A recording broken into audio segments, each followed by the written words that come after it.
So I'm looking at the spec sheet for this QSC camera, the NC-PRO15X-WH, and honestly, the first thing that jumped out at me wasn't the resolution, it was the price. Yeah. We are talking over $9,600 Yeah. for, a single camera. And my first thought was just, who is this actually for? It's a totally valid reaction. Yeah. I mean, if you're just doing Zoom calls from a little huddle room, it's complete overkill. Right. But the sources for our deep dive today, they reveal this fascinating little plot twist right out of the gate. The unit is branded QSC. It's designed for their QSYS ecosystem, but the actual hardware. It's built by Canon. Ah, okay, that explains the price. So you're basically buying broadcast-grade glass that just happens to speak IT network. Precisely. And that's the mission here, right? To see if merging those two worlds, broadcast optics and network management, actually justifies that cost. Yeah. Because on paper, it does look like a bit of a Frankenstein's monster. Okay, so let's start with the Canon part of that equation. We see 1-inch CMOS sensor in the specs.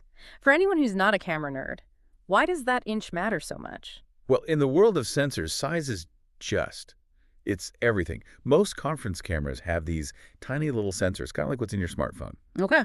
A 1-inch sensor is massive by comparison. It gathers way more light, which means you don't get that grainy, that security footage look in a dimly lit boardroom. And it gives you a shallower depth of field, right? So the background gets a little blurry, the speaker kind of pops. Exactly. It separates the subject from the wall behind them. It looks like TV, not like a webcam. Yeah. And on top of that, it has a built-in neutral density filter, an ND filter. Yeah, I saw that. That feels very Hollywood. Why would you need that in a corporate conference room? Well, think about a boardroom with these huge floor-to-ceiling windows. If the sun comes out, a cheaper camera will crank up the shutter speed to darken the image, which makes any movement look all jittery and unnatural. An ND filter is basically like putting a pair of sunglasses on the lens. I gotcha. It darkens the image physically, so the motion stays smooth and cinematic. Okay, so the picture is pretty. Very pretty. But you can buy a nice Canon camcorder for a lot less than $9,000. The premium here seems to be coming from the network part of the name. That is the QSYS integration.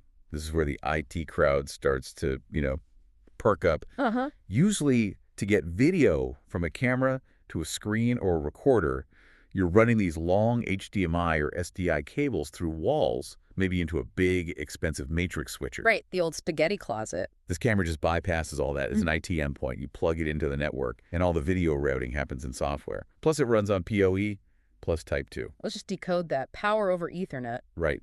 So one single cable carries the data, the video stream, and all the electricity to power the camera and the motors inside. And the Type 2 part. It just means it draws a little more power than, say, a standard office phone. Which makes sense, given those beefy Canon motors inside. The sources also mention something called Vision Suite Presenter Spotlight. Sounds like marketing speak, but does that mean the camera is sending more than just video? Is it sending data too? It is, yeah. Because it's integrated into the QSYS operating system, the camera can actually talk to the microphones in the room. Oh, interesting. So if someone over on the left starts speaking, the system knows where they are and can tell the camera to pan over to them automatically. Yeah. It brings that automated production value in without a human camera operator. Okay, but I did find a pretty significant gotcha in the fine print. When it comes to the outputs. It lists HDMI, SDI, and NDI-HX. But if you want that true 4K resolution, you have to be careful. You do. This is critical. The hardware, it supports simultaneous output. So you could have a local monitor on HDMI and a stream going out to the network. Right. But, and this is the big but, the specs are clear that the full 4K output is only available when you're in NDI-only mode. And NDI is that network device interface, basically high-quality video over your IP network. Correct. But if you switch to that mode to get all those 4K pixels, you're suddenly capped at around 30 frames per second.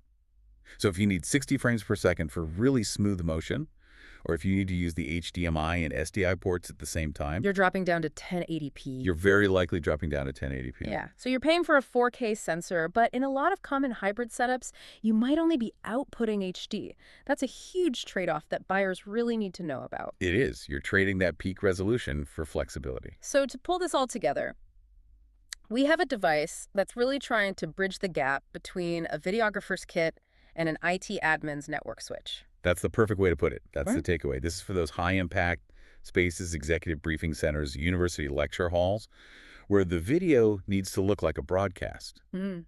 but the infrastructure needs to be managed like a server. It really challenges the whole idea of what a studio even is anymore. It does. And here's something to chew on. If broadcast quality gear effectively just becomes another app running on the network, do we even need a central control room anymore? Or does the studio just become, code running on a server down in the basement? That is a thought that might keep a few AV managers up at night. Thanks for listening to this deep dive.